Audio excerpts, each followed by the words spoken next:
इस वीडियो में हम समझेंगे रासायनिक अभिक्रियाओं के प्रकार।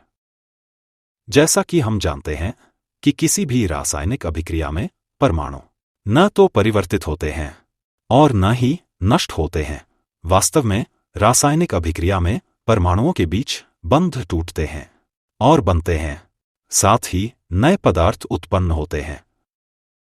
रासायनिक अभिक्रियाएं विभिन्न प्रकार की होती हैं, जो कि बंध के बनने और टूटने पर निर्भर करती हैं।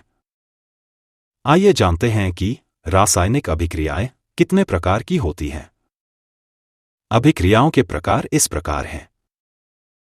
पहला, संयोजन अभिक्रिया। दूसरा, अपघटन अभिक्रिया। तीसरा, विस्थापन अभिक्रिया। चौथा, द्विविस्थापन अभिक्रिया। पांचवा, ऑक्सीकरण और अपचयन अभिक्रिया।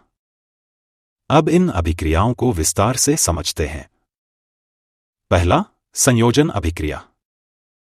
यह एक ऐसी रासायनिक अभिक्रिया है जिसमें एक परमाणु या अणु किसी अन्य तत्व या यौगिक के साथ मिलकर एक नया पदार्थ बनाता है। इस अभिक्रिया को एक सरल क्रिया द्वारा समझा जा सकता है। हम एक बीकर में थोड़ी मात्रा में कैल्शियम ऑक्साइड लेंगे। अब हम इसमें धीरे धीरे जल मिलाएंगे। जब हम बीकर को स्पर्श करते हैं तो हमें महसूस होता है कि बीकर का तापमान बढ़ गया है।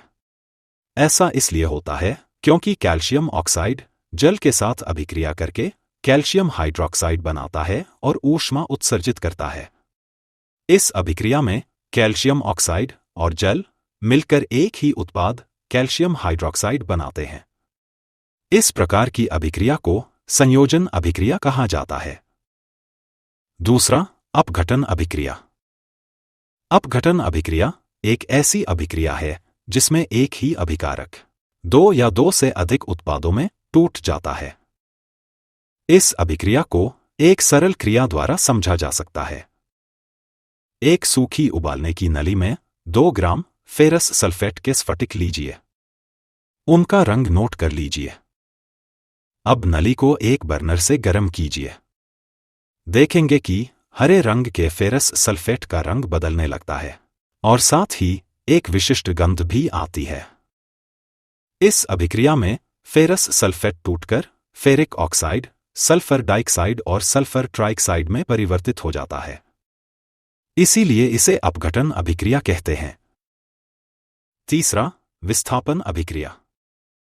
विस्थापन अभिक्रिया एक ऐसी अभिक्रिया है जिसमें एक तत्व किसी यौगिक के दूसरे तत्व को विस्थापित कर देता है।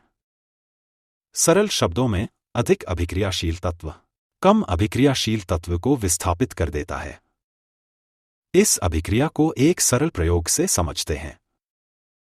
3 लोहे की कीलें लीजिए और रगड़कर साफ कर लीजिए। 2 परीक्षण नलिकाएं लीजिए, उन्हें A और B नाम दीजिए।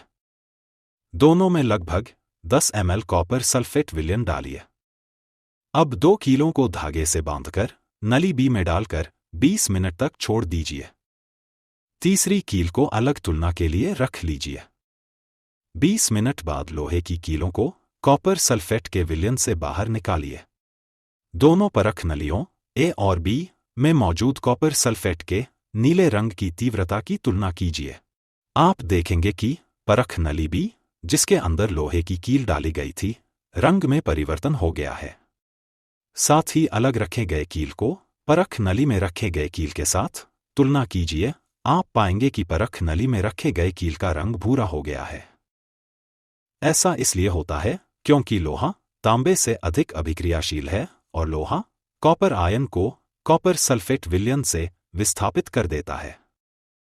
इसीलिए इसे विस्थापन अभिक्रिया कहते हैं। चौथा, द्विविस्थापन अभिक्रिया। एक परीक्षण नली में 3 ml सोडियम सल्फेट विलयन लीजिए। एक दूसरी परीक्षण नली में 3 ml बेरियम क्लोराइड विलयन लीजिए। अब दोनों को मिलाइए। आप देखेंगे कि एक श्वेत पदार्थ बनता है जो जल में अघुलनीय होता है। इस अघुलनीय पदार्थ को अवक्षेप कहते हैं। ऐसा इसलिए होता है क्योंकि सोडियम सल्फेट और बेरियम क्लोराइड मिलकर श्वेत अवक्षेप बेरियम सल्फेट बनाते हैं और साथ ही दूसरा उत्पाद सोडियम क्लोराइड बनता है। इस अभिक्रिया में 2 आयन एक दूसरे के साथ आदान प्रदान करते हैं, इसलिए इस अभिक्रिया को द्विविस्थापन अभिक्रिया कहते हैं। 5वां, ऑक्सीकरण और अपचयन अभिक्रिया। ऑक्सीकरण एक ऐसी रासायनिक अभिक्रिया है जिसमें अभिकारक ऑक्सीजन के साथ सम्मिलित होकर एक नया पदार्थ बनाते हैं। अपचयन एक ऐसी रासायनिक अभिक्रिया है जिसमें अभिकारक हाइड्रोजन के साथ मिलकर नया पदार्थ बनाता है। आइए इन्हें एक सरल क्रिया द्वारा समझते हैं। एक चीन पात्र में 1 ग्राम कॉपर का पाउडर लेकर उसे गर्म कीजिए। आप देखेंगे कि कॉपर के पाउडर पर एक काला आवरण जमा होने लगता है, जो कि कॉपर ऑक्साइड होता है। इस अभिक्रिया में कॉपर ऑक्सीजन के साथ सम्मिलित होकर और कॉपर ऑक्साइड बनाता है, इसे ऑक्सीकरण अभिक्रिया कहते हैं। अब हम कॉपर ऑक्साइड में हाइड्रोजन गैस प्रवाहित करेंगे। हम देखेंगे कि काला आवरण अब भूरा रंग धारण करने लगता है। ऐसा इसलिए होता है क्योंकि कॉपर ऑक्साइड हाइड्रोजन के साथ अभिक्रिया करके ऑक्सीजन खो देता है। वहीं दूसरी ओर हाइड्रोजन ऑक्सीजन के साथ सम्मिलित होता है। इसे हम अपचयन अभिक्रिया कहते हैं। इस वीडियो में अभी के लिए बस इतना ही। अगर आपको हमारा ये वीडियो अच्छा लगा तो हमारे इस चैनल को सब्सक्राइब करें, इस वीडियो को लाइक और शेयर करें।